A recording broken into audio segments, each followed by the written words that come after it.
더 안 해도 됩니까? 다 끝난 건가요?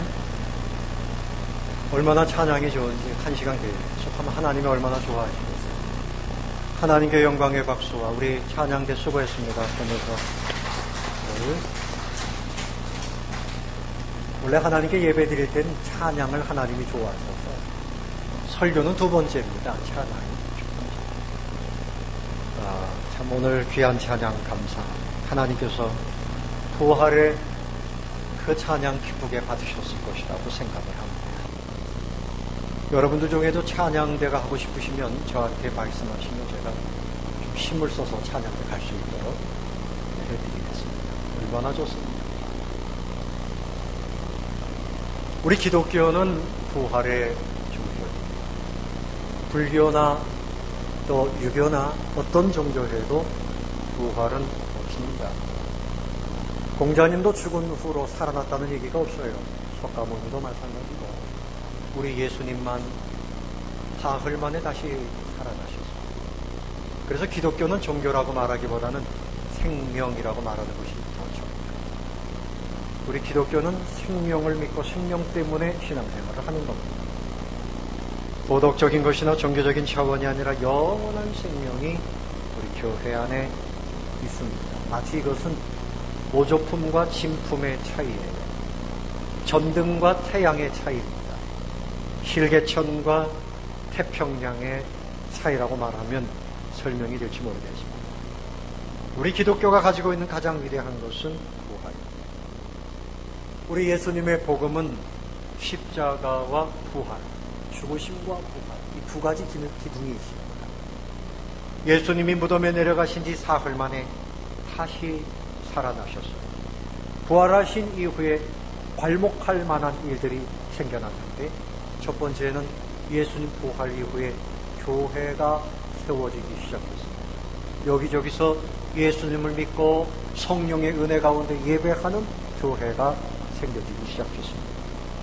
또 그런가 하면 부활 이후에 우리 예수님을 이제 중심으로 해서 안식일이 아니라 주의 날에 예배를 하게 됐어요. 안식일이라고 말하지 않고 주일이라고 말을 합니다. 우리 예수님이 부활하신 이 사건은 가장 확실하고도 분명한 사건이에요. 아침이 되면 태양이 떠오르는 것보다도 더 확실한 것이 우리 주님이 부활하신 사건인 줄로 믿으시기를 바랍니다. 그래서 예수님이 부활하신 것처럼 우리도 때가 되면 부활하여 영원한 생명을 누리게 될 것입니다. 그러므로 이 부활절은 성탄절보다도 더 기뻐해야 할 날이라고 생각을 해요. 가장 복되고 귀한 날입니다. 오늘 말씀의 제목은 부활의 은혜, 그 중에서도 부활의 은혜는 확실한 은혜이다 하는 것을 말씀하려고 합니다. 한번 따라해 보시기를 바랍니다. 부활은 확실한 은혜입니다. 확실한 은혜입니다. 예수님이 부활하심으로 인해서 하나님께서 모든 만물을 새롭게 하셨어요. 모든 역사의 새로운 기원이 예수님의 부활에서부터 시작됩니다. 우리가 흔들리지 않고 소망 중에 신앙생활할 수 있는 근거도 역시 예수님의 부활 때문입니다. 여러분, 하나님께서 우리에게 부활의 은혜를 주셨기 때문에 그러므로 우리가 하나님의 품에 안겨서 용서함을 받았습니다. 천국 백성으로 받아들여졌어요. 하나님과 화해가 되었습니다. 하나님 우리를 치료하시고 우리의 가장 귀한 것으로 보상하시게 되었습니다. 만물을 새롭게 하시는 출발은 이 부활에서부터 시작됩니다. 그러므로 사도 바울이 말씀하기를 누구든지 그리스도 예수 안에 있으면 새로운 피조물이다. 이전 것은 지나갔으니 보라 새 것이 되었도다. 한번 따라 해봅시다. 이전 것은 지나갔으니 새 것이 되었도다. 이전 것이 뭔가 하면 죽음, 슬픔, 고통 이런 것들입니다. 이제 부활의 신앙을 가지고 사는 사람들은 죽음이 아니라 영원한 생명, 슬픔 대신에 기쁨, 절망 대신에 소망, 불행 대신에 행복, 죽음 대신에 영원한 생명을 누리게 된 것입니다. 여러분들에게 부활의 신앙을 선물로 주신 것을 감사하시기를 바랍니다. 부활은 추상적인 것이 아닙니다. 실제적인 것입니다. 2000년 전에 예수님께서 십자가에 달리신 것도 사실이고, 그리고 무덤에 내려가셨다가 사흘 만에 살아나신 것도 틀림없는 사실입니다. 확실한 은혜입니다. 예수님은 살아나셨네. 예수님은 살아나셨네. 어떤 사람이 말하기를 어제 저녁에 죽은 것은 주님이 아니라 사망이 죽은 것이다. 어제 저녁에 죽은 것은 그리스도가 아니라 사망이 죽은 것이다. 할렐루야. 주님이 죽으심으로 사망이 죽고 슬픔이 죽고 불행이 죽고 지옥 계약사 모든 그것이 다 죽고 이제는 주님이 살아나셔서 주님이 우리에게 생명의 길을 열어놓으신 것입니다. 예수님께서 죽으실 때 그 당시 로마 병사들이 사형을 시키는데 십자가에 달린 사람이 죽었나 확인하는 방법 중에 하나가 뭐냐면 이 사람이 안 죽었으면 다리를 부러뜨립니다. 그 다리가 부러지면서 그래서 거기 피가 한꺼번에 쏟아지면 갑자기 죽습니다. 그런데 예수님을 살펴보니까 예수님이 이미 죽었어요. 예수님의 다리를 꺾지 않았어요. 이 사람들은 죽음에 대한 전문가예요. 진단을 정확하게 하는 사람. 우리 예수님의 죽으심은 확실한 죽음이었어요. 어떤 사람들은 말하기를 예수님이 죽은 것이 아니라 기절했다가 다시 깨어난 거다. 그런데 사람들이 그걸 살아났다고 거짓말한다. 말이 됩니까?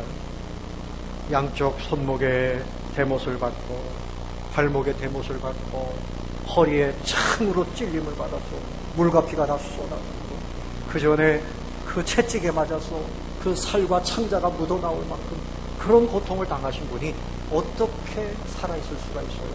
3시간을 달려있다가 결국은 돌아가신 거예요. 돌아가셨습니다. 그런데 우리 예수님이 무덤에 내려가셨을 때에 그 무덤을 로마 병사들이 돌로다가 탁 틀어막았습니다. 2톤이나 되는 큰 돌이에요. 그리고 예수님의 시체를 시신들로가 훔쳐갈까봐 로마 병사들이 창을 들고 지켰습니다. 그 무덤에는 황제의 도장을 찍어서 탁 붙여놨어요. 누구든지 이것을 건드리면 죽음입니다. 그런데 예수님의 그 죽음을 누가 훔쳐간 것입니까? 예수님의 돌무덤이 열렸습니다. 누가 열어놓았을까요? 천사들이 와서 굴려버릴 거예요. 그리고 예수님의 시신이 없어졌습니다. 여인들이 예수님에게 상품을 가지고서 바르려고 왔더니 예수님의 시신이 보이지 않고 거기 예수님의 입었던 수의가 잘 정리가 되어 있었습니다. 그때 천사들이 하는 말이 너희들이 십자가에 달리신 예수 그리스도를 찾는구나. 그분은 여기 계시지 않고 살아나셨느니라. 아멘. 그러므로 여러분, 세상에 제가 공자님 무덤을 가서 봤는데 여기가 공자님 무덤입니다. 그러는데 무덤이 안 보이고 큰 산만 있어요. 아니 무덤이 어디에 있는 겁니까? 이 산이 무덤입니다. 그냥 큰 산이 무덤이에요. 거기에 공자님의 시신이 아직도 있는 거지. 애굽에 가면 피라미드가 있습니다. 100m가 넘는 큰 피라미드가 있어요. 세상 사람들은 큰 무덤을 자랑해요. 경주에 가면 큰 산 같은 무덤들이 있고요. 여기 근방에도 왕릉들이 있지 않습니까? 세상의 권세를 가지고 자기들의 큰 무덤을 자랑하지만 우리 기독교의 자랑은 빈 무덤을 자랑합니다. 예수님의 무덤은 빈 무덤입니다. 왜요? 예수님이 사흘 만에 어떻게 됐습니까? 살아나셨습니다. 아멘. 예수님이 살아나시지 않았으면 하나님의 말씀은 다 거짓말입니다. 천국도 거짓말입니다. 예수님은 세상 최고의 사기꾼이 되고 말합니다. 예수님을 믿는다 하는 사람들이 가장 불쌍한 사람들이었습니다. 그러나 하나님의 말씀은 진리입니다. 예수님이 사흘 만에 살아나신 것으로 확실한 증거가 된 줄로 믿습니다. 그러므로 하나님의 말씀대로 예수님, 그 예수님을 믿으면 지옥에 가지 않고 천국에 가게 되는 것을 믿으시기 바랍니다. 내가 예수님을 구주로 믿고 하나님을 아버지로 믿고 있다는 사실은 내 안에 성령이 오셨다는 분명한 증거가 되는 줄로 믿으시기를 바랍니다. 우리의 영혼이 이미 살아난 것입니다. 그러므로 여러분의 영혼은 죽어도 영혼은 죽지 않아요. 여러분의 영혼은 천사들의 인도함을 따라서 하나님 나라 낙원에 들어가게 되는 줄로 믿습니다. 아멘. 그래서 무디가 죽을 때에 여러분 신문에 무디가 죽었다 이런 광고가 나거든.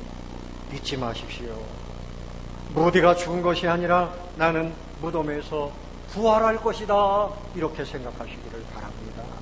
네? 그렇게 말을 했어요. 그리고 그가 갑자기 죽어가다가 벌떡 일어나가지고 영광이로다, 땅은 물러가고 하늘이 열린다, 하나님이 나를 부르신다, 그렇게 이야기했다는 것입니다. 그러면서 찬송했습니다. 하늘가 밝은 길이 내 앞에 있으. 찬송을 하다가 아이고 숨차 그리고 돌아가셨다. 찬송을 부르다가 돌아가셨다. 천국이 있는 것이 분명한 것이요, 예수님의 그 부활이 분명한 은혜입니다. 우리 예수님이 살아나신 것을 그 여인들도 봤고, 베드로와 12제자가 봤고, 그리고 500여 형제들이 봤고, 예수님이 부활하셔서 제자들과 함께 생선을 구워서 잡수시기도 했습니다. 예수님은 분명히 살아나셨습니다. 사랑하는 성도 여러분, 주님의 부활은 우리에게 보여주시는 확실한 은혜인 줄로 믿으시기를 바랍니다. 우리 한국의 유명한 길선주 목사님도 돌아가실 때 이렇게 말씀했대요. 여러분, 하늘에서 전보가 왔습니다. 그래서 내가 이제 가야 됩니다. 내가 갈 곳은 천국입니다. 그렇게 말씀하시고 돌아가셨어요. 성경에 보니까 스데반 집사님은 돌에 맞아서 죽어가면서도 여러분, 하늘이 보입니다. 하늘이 열리고 예수 그리스도 인자가 하나님의 우편에 서 계시네요. 나는 하늘을 보고 있습니다. 우리 하나님께서 우리에게 부활의 은혜, 생명의 은혜, 예수님을 통해서 분명하게 보여주신 것을 믿으시기를 예수님의 이름으로 축원합니다. 그런데 이제 은혜를 우리가 분명히 믿고 그 다음에 해야 할 일은 은혜에 보답해야 되겠습니다. 은혜를 알면 보답하는 사람이 되어야 됩니다. 부모님의 은혜를 깨닫는 사람은 부모님에게 어떻게 됩니까? 부모님 은혜에 보답을 해요. 언제? 살아계실 때입니다. 아이고, 내가 조금 더 있다가 보답해드려야지. 그럼 부모님이 기다려주시지 않고 떠나가십니다. 선생님의 은혜를 알고 은혜를 알면 보답을 해요.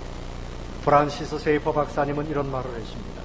그리스도인들에게는 오직 한 가지 과제가 있습니다. 그것은 우리가 어떻게 부활의 삶을 살아내느냐, 어떻게 부활의 삶을 살아내느냐. 이제 우리가 부활의 신앙을 가졌으니 부활의 삶을 살아야 돼요. 부활이 없는 사람은 슬퍼하고 원망하고 절망하고 혈기를 부리고 범죄하고 그렇게 살지만, 부활의 삶을 사는 사람은 이제 예수님과 함께 살아났으니 거룩하게 삽니다. 감사하며 삽니다. 겸손하게 삽니다. 하나님께 순종하며 삽니다. 하나님 주신 비전을 위해서 삽니다. 아름다운 인생으로 삽니다. 할렐루야. 이것이 부활의 삶입니다. 하나님의 은혜에 보답하는 것이요. 도널드 빈 하우스 목사님은 은혜라고 하는 영어가 그레이스라는 말이죠. G-R-A-C, 이 단어 하나하나를 가지고 이렇게 풀었어요. 그리스도의 희생으로, at Christ expense. 예수님이 지불하신 것이 있다. 예수님이 죄값을 대신 받으셨다. 예수님의 희생으로. 그러므로 우리가 하나님의 의의가 우리에게 넘어왔다. 예수님이 십자가에 던져지심으로 말미암아 우리에게 생명이 왔다. 예수님이 저 지옥에까지 떨어지셨고 우리에게 천국이 왔다. 할렐루야. 이런 말씀. 예수님이 죽으심으로 우리에게 생명이 왔다. 새벽에도 말씀드렸지만 스웨덴에서 노벨 문학상을 받으신 분이 바라바에 대한 소설을 썼는데, 거기 내용이 뭔가 하면, 이 바라바는 유대인들이, 자, 빌라도가 바라바를 내어줄까 예수를 내어줄까 그랬더니 이 유대인들이 바라바를 놓아주고 예수를 십자가에 못 박으랬어요. 근데 바라바가 이제 예수의 십자가 형장 앞에 가가지고 저 사나이는 도대체 누구이길래 나를 대신해서 죽는가? 이런 생각을 했다는 거예요. 바라바 대신에 예수님이 십자가에 못 박혔으니 저 사나이는 도대체 나 대신에 왜 죽는 것인가? 이런 생각을 했다는 거예요. 그래서 그 사람이 묵상을 하고 나도 예수님처럼 뭔가 사람들을 위해서 살다가 죽어야 되겠다 이렇게 하고 그 사람이 결국은 나중에 범죄자로 몰리고 십자가에서 죽어야 한다는 그런 내용입니다. 여러분 바라바뿐만 그렇게 생각해야 되는 것입니까? 아니죠. 우리도 예수님의 십자가를 생각하면서 저 사나이는 도대체 누구이길래 나를 대신하여 저렇게 죽으셨는가? 주님이 왜 나를 대신해서 십자가에서 죽으셨는가? 이런 생각을 해나가는 것입니다. 오늘 사도 바울은 본문의 말씀을 통해서 그가 고백하는 내용이 있어요. 첫 번째는 주님의 그 부활의 은혜를 생각하면서 감격해 했습니다. 뭐 했다고요? 감격했습니다. 9절 말씀을 보십시오. 9절 다 같이 봅니다. 나는 사도 중에 뭐라고요? 가장 작은 자라. 나는 하나님의 교회를 뭐 했다고요? 박해하였으므로 사도라 칭함받기를 감당하지 못한다. 내가 모든 사도들 중에서도 나는 예수님의 그 제자도 아니고 나는 오히려 예수님을 박해하던 사람인데 나를 부르셔서 나에게 부활의 생명을 주시고 나를 사도로 불러주셔서 너무나 감격스럽습니다. 벅찬 감격입니다. 여러분 주님의 십자가와 부활을 생각할 때 그렇구나. 다른 사람들의 이야기가 아니라 나를 위해서 주님이 십자가에 달리셨고 나를 위해서 무덤에 내려가셨고 나를 위해서 다시 살아나셨구나. 감격이 회복되시기를 바랍니다. 감격이 살아나시기를 바랍니다. 감격이 있는 삶이 아름다운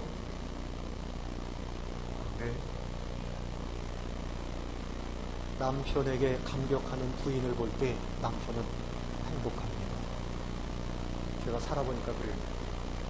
제 아내가 저에게 고맙다 이렇게 말을 할 때 감격이 돼요. 몇 번 안 되지만 감격이 돼요. 근데 남편도 마찬가지입니다. 부인에게 오늘 된장찌개가 고맙다. 네? 장로님 그렇게 하십시오. 이게 감격입니다. 어머니 감사합니다. 감격이 되면 감사합니다. 그럼 그 가정이 행복하고 그런 감격이 있는 사람이 부활의 신앙을 가진 사람입니다. 주님의 은혜에 감격해야 돼요. 주하 복생자 예수 누굴 위해서?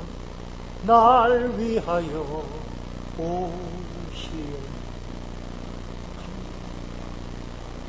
내 모든 죄 다 사하시고 무덤에서 부활하신 나의 구세주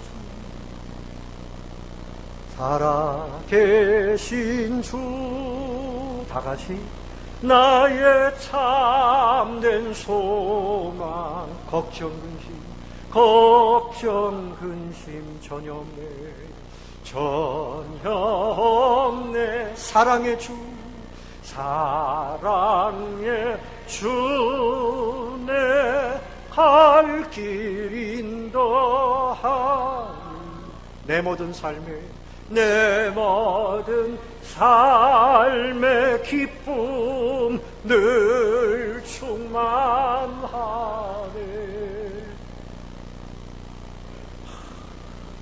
감격이 되죠. 그 십자가가 누구 때문입니까?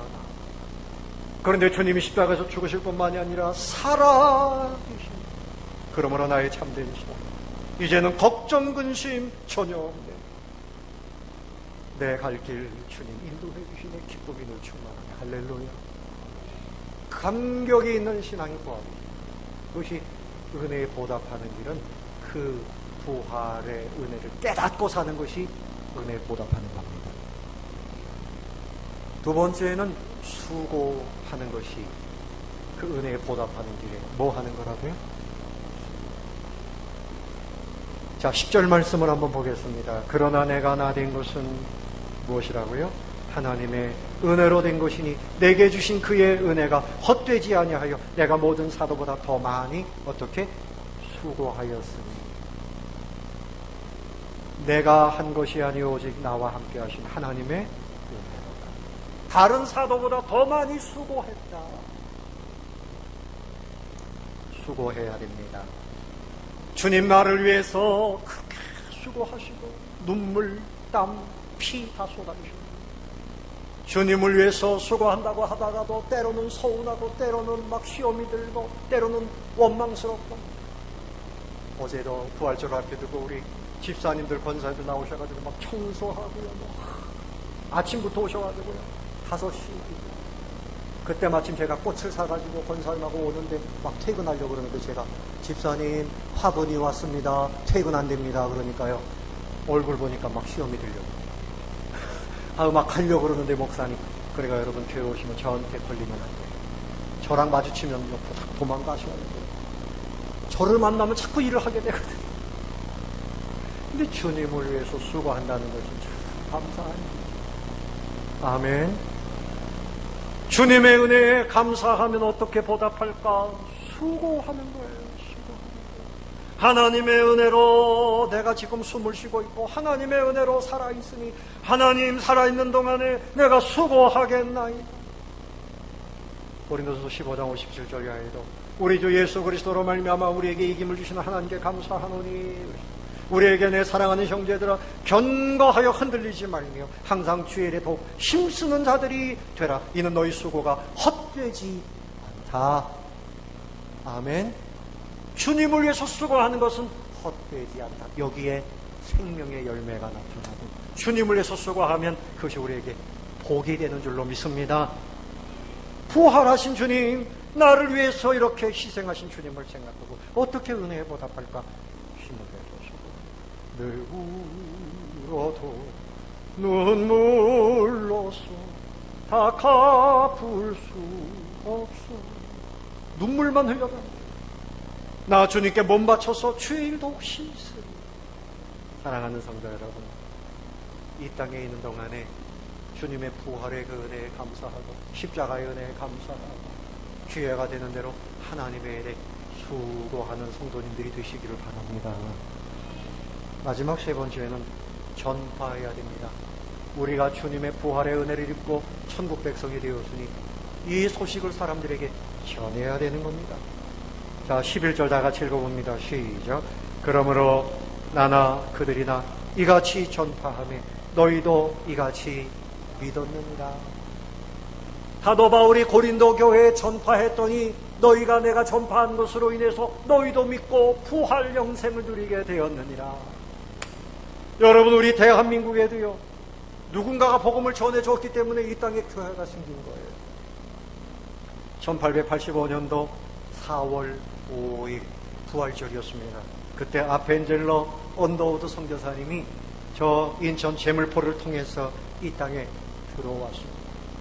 그때부터 이 땅에 선교사님들이 본격적으로 들어왔어요. 학교가 세워집니다. 연세대학교, 이화여대, 또 수많은 기독교 학교들이 전국적으로 세워집니다. 병원이 세워집니다. 교회가 세워집니다. 그래서 이 땅에 이렇게 하나님이 짧은 시간 동안에 많은 사람들이 예수 믿고 구원받게 해주시고 나라가 경제적으로 또 모든 면에 이렇게 큰 복을 받게 하신 줄로 믿습니다. 그런데 선교사님들 뿐이겠어요. 미국에 있는 믿음의 형제들, 호주에 있는 사람들, 영국에 있는 사람들, 이 믿음의 형제들이 대한민국 조선 땅을 위해서 기도하고 선교비를 보내고 이렇게 해서 이 땅에 이렇게 복음이 들어요. 마찬가지로 여러분들이 우리 선교사님들, 후원하는 선교사님들을 위해서 기도하고 그 선교비를 여러분들이 보내지 않습니까? 그 선교비가 세계 큰 나라에 가서 거기서 부활해 주님을 전하고 그들이 예수 믿고 그 민족이 변화되고 있다는 사실을 여러분 믿고 감사하시기를 바랍니다. 과거의 조선 땅에 불교가 가득했습니다. 유교가 가득했습니다. 조상숭배, 우상숭배, 귀신숭배, 죽어있는 이 땅에 복음이 들어와서 이렇게 살게 된 거예요. 요한복음 11장에 보면 베다니에 예수님의 친구 나사로가 죽었어요.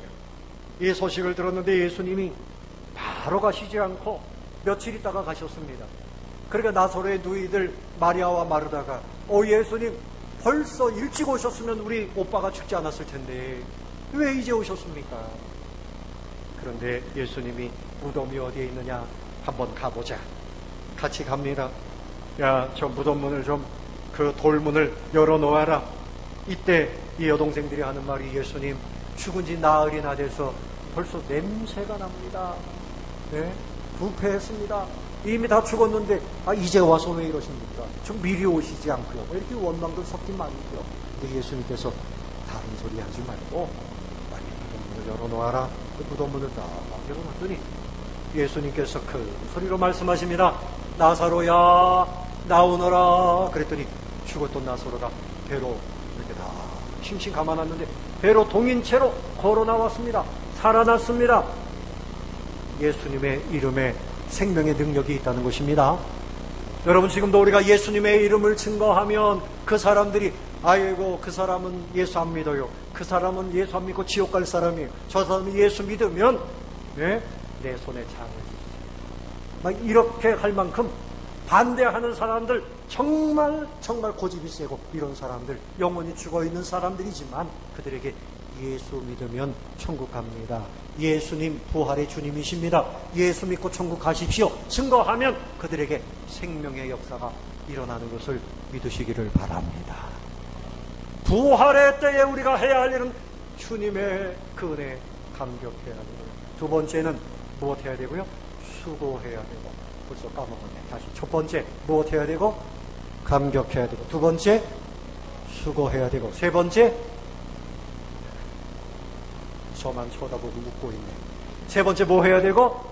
전부 따라해봅시다. 감격하자, 수고하자, 전파하자. 그러면 부활의 주님이 그 영혼에게 들어가고 그 가정에 부활의 주님이 들어가고 이 민족도 살려내십니다. 이 민족도 살아나야 됩니다. 말씀을 맺겠습니다. 살아있는 사람은 살아있는 향기가 있어요. 죽어있는 사람은 죽은 사람의 더러운 냄새가 있어요. 그 사람의 언어와 그 사람의 감정과 그 사람의 표정을 통해서 죽은 사람의 모습이 나타나면 누구도 좋아하지 않아요. 예? 썩은 생선의 냄새가 나면 안 돼요. 여러분에게서 부활의 향기가 나기를 바랍니다.